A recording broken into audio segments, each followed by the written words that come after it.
Thank you for having me. The question is, why does this keep happening? And the truth of the matter is that you are not alone. As it relates to being stressed out at work, you're not alone. So many of us are out here stressed out. As a matter of fact, workplace stress is at an all-time high right now. It's at an all-time high. There are so many unrealistic demands, deadlines that just it keeps moving up and up, not further back, but up and up and up. There are demands on us. Some of us are in toxic environments, and there are a lot of blurred boundaries. That's why I talk about self-care at work all the time, so that you can learn to take care of yourself at work without feeling any guilt. What are some of the signs that work stress is taking over? There are a lot of signs, and we see it all the time now that it doesn't even alarm us. But some of them could be we're irritable, the constant worry, and dread. Those are just some emotional signs if you're feeling that. Some physical signs could be fatigue, headaches, tension. Some work signs, trouble focusing, feeling unappreciated, or wanting to quit every day. Now, there are times at work where even and I love my job, even I want to say, you know what? Have at it, people. I get that. Have at it. Y'all can have it. But when you start to feel like that every single day, that's a sign, right? When you start to feel unappreciated every single day, that's a sign, because there are sometimes you don't feel appreciated. Many times I don't feel appreciated, right? For the work I do, people just assume it's supposed to be there. So there are a lot of times that I don't feel appreciated. But when you feel unappreciated every single day, when you want to quit every single day, when you have trouble focusing every single day, that's a sign that work stress is taking over. And that noticing these signs, like notice them early, think about that. Noticing these signs early is self-care. If you notice that I'm starting to get headaches like all the time at work, I'm starting to feel tired at work, you're noticing that. I'm starting to feel irritable, dread going in, not just Mondays. Everybody has the Monday dread, not just Mondays, but every day. Every day you start to feel dread. When you notice these signs early, that is a form of self-care. A lot of workers just try to push through their stress. Why doesn't that work long term? You see, especially now in the hustle culture that you see on social media, push through, wake up at 2:30 a.m., go to bed at 10 p.m., wake up at 2:30 a.m., do all this long 3-hour morning routine, push through, fight through, you're sick, keep going, keep going, you're a machine. Don't let this, in 6 months, you keep doing that, in 6 months, you'll be a new person, right? We've all heard that. Some of us have even tried that. Push through. Push through the stress. The reason why that doesn't work long term is because when you are ignoring stress, see, that's the part that people forget. When you are ignoring stress, burnout comes. That's inevitable. Burnout. Ignoring stress, fast track to burnout. Health problems come, right? You're ignoring stress. High blood pressure, hypertension, anxiety, disengagement. You start to feel not engaged. You're just here. I'm here. I might as well be a lamp. I'm just here. I'm not engaged at all. That's what ignoring stress. That's what constantly pushing through stress. That's the long-term effect. See, you can't pour from an empty cup. We've all heard that. You have to pour into yourself. And the overflow is what everyone else gets. So if you're just pushing through, pushing through, pushing through, and again, I'm not going to say there's not going to be times where you have long days at work or stressful days or high deadlines, but that should not be every day. If every single day you are at work, it is that's not healthy. That's burnout. That's health problems. That's disengagement. And you may not see it now, but that is the long-term effect of pushing through stress and ignoring stress. Productivity drops when you're not caring for yourself. I mean, a lot of people think, well, if I take a lunch break, I'm not being productive. When you take your lunch break, you're caring for yourself so that when you come back for lunch, you're focused, you're refreshed.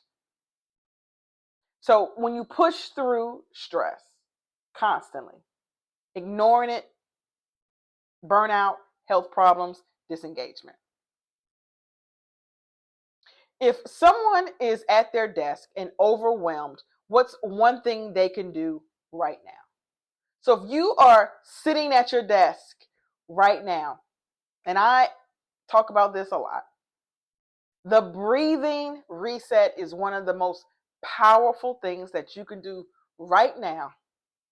You don't have to announce it. You don't have to get up. You don't have to move around.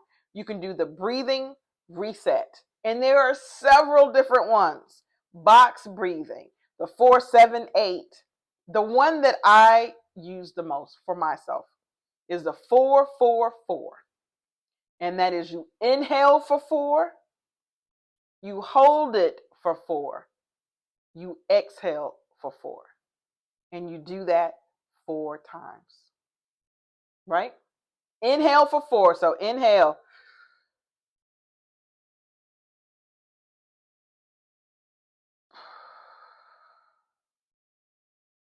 Inhale on the count of 4. Hold on the count of 4. Exhale on the count of 4.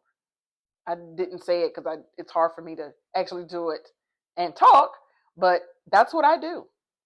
That's the easiest. That's the first thing that you can do. No one even knows what you're doing. Right? It's no movement. It's no anything. That's the first thing that you can do if you're sitting at your desk right now. The other thing is mini movement, like stretches. Walk to get some water. Right? Stretches. You can do some stretches at your desk.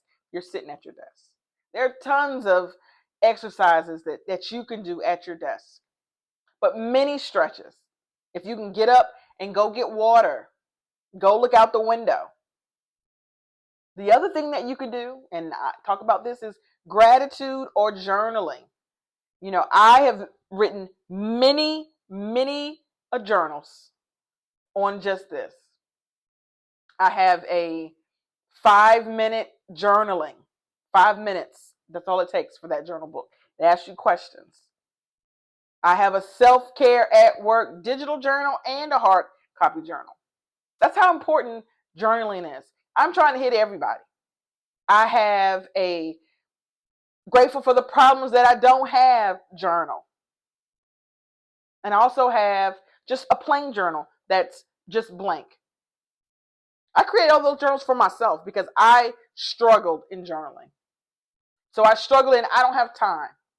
So, Belinda, you got 5 minutes. I don't know what to say. In the 5-minute journal, it asks questions and you answer the questions. I don't feel like I'm giving enough gratitude. I created the grateful for the problems I don't have journal. In that I don't know what to be grateful for. It asks you questions to help point out what you should be grateful for. Well, I'm at work. I don't have time to journal. I created the self-care at work journal. I created a digital version and a hard copy. Well, I'm very experienced in journal. I created a journal for you that's just lines. That's called Journaling for Your Health. Journaling is one of the most powerful things that you can do because you get it out your head.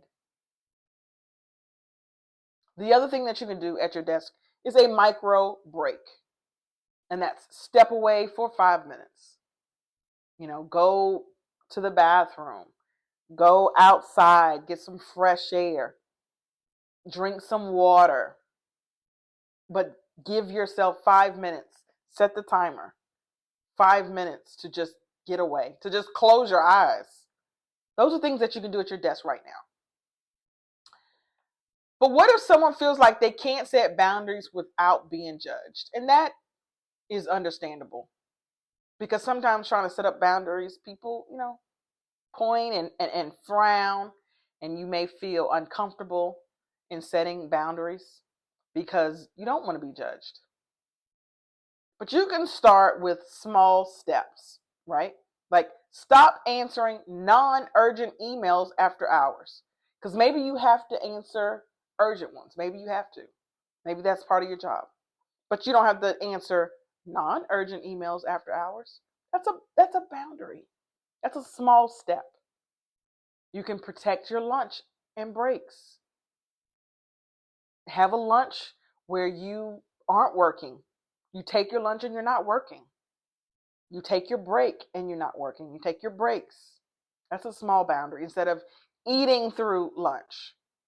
A lot of times we call this being efficient, and I have been very guilty of this, is while I'm on a meeting that I don't have to show myself, I'm just have to be on the meeting. Oh, I'll eat my lunch there. Or I have to be on this webinar. Oh, that's when I'll eat my lunch. But that's still work, right? Eat your lunch without doing any work roles or responsibilities. The other thing is that frame boundaries differently as a way that you can do your best work to not be difficult. So you can say something like, when they come to you, I need this done. I'm happy to help you. I have all these other things. Can it wait till I finish all these other things? Or can someone help me finish these things or help with this new assignment? Because I want to do my best work. That's how you frame boundaries. And then you can share that because healthy boundaries protect your peace and your paycheck. So share information. When you hear about like self-care stuff, share it with your coworkers. Share that you are practicing healthy boundaries because it will protect your peace, which can protect your paycheck at work.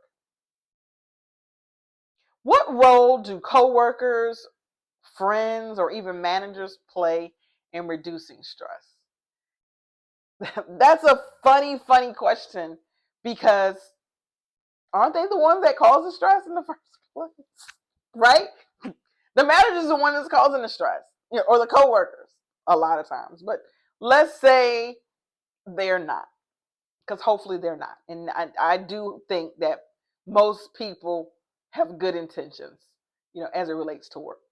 But what role do they play? You can find allies at work to share strategies on. Now, I used to say, find someone at work that you can vent with, but that's not always healthy. And that may not always end in your favor because the person who you may think is your friend at work really may not be. But you can find allies at work to share strategies on how to complete something in a timely manner or how they want it completed. Instead of complaining about this, and this, you can share. Like, what are you doing to get this done? Or what are you doing to, blah, blah, blah. So share strategies. Lean on non-work support. Work can't be everything.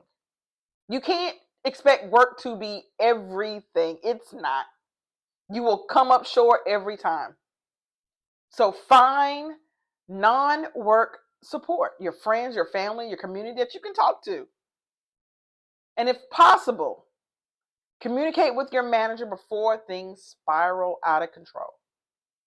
You have the right to talk to your manager, whether they want to have a conversation with you or not. You have that right to say, hey, can I talk to you for a minute? Can I schedule a meeting? I just want to make you aware of what's going on. Yeah, I feel like all of these things on my plate, I want to get them done. Here's the strategy that I'm using. Can you suggest something else so that I can finish these things efficiently without burning out in the process? Right? That's not, no manager or supervisor should be upset if you ask them that question. If someone feels like nothing will ever change at work, what mindset can help them survive it? Sometimes it feels like there is nothing that we can do to change. Sometimes it feels like that in the world, right? In the world, sometimes it feels like that. And instead of saying, oh, woe is me, let me pull the covers back over my head because, it doesn't matter anyway. To try to be positive for yourself. Focus on what you can control, right? What about your work is it that is within your control? Our mindset. Think about things that you can be grateful for at work, even though it feels like nothing may change. Is it, well, I have cool coworkers, or I like my desk. I have a nice desk. Like, find things that you can be grateful for and focus on what you can control. I can control that when I get off work at 5 o'clock or 6 p.m., that I'm done for the day. I don't have to take it work with me. That you can control that. Anchor your day with small self-care wins. Right? One thing you can say is, I took my lunch without work. I took my lunch. I didn't do any work during my lunch break.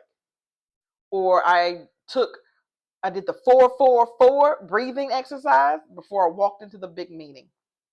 Those are small wins that you can say, I did that, to anchor yourself in small wins. And remember that your job is part of your life. It is not your whole identity. We get caught up in our job titles because some of them sound very important, but it is not our whole identity. We need to remember that, because you matter more than your to-do list. Now, what's one thing that I want stress workers watching this to take away? That one thing would be, you don't have to burn out to prove your worth at work. You don't have to burn out to do that. You are more than just your job title. You are more than just work. I want to encourage you to try one small self-care action today. One small one, just one tiny one today. And I want to encourage you to go to my Substack, where I talk about self-care at work tips and hacks. It's a safe space. I answer questions there. Also on my YouTube, I talk about self-care at work.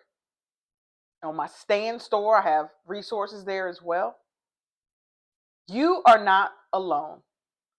We're in uncharted waters now, and work is working like it has never have before. I work with someone, and she says, life is life. Work is working like it has never worked before. And we are more stressed out than we have ever been. That is the time, instead of getting even more stressed out, that is time for you to take control of your self-care and your self-care at work, because your health matters.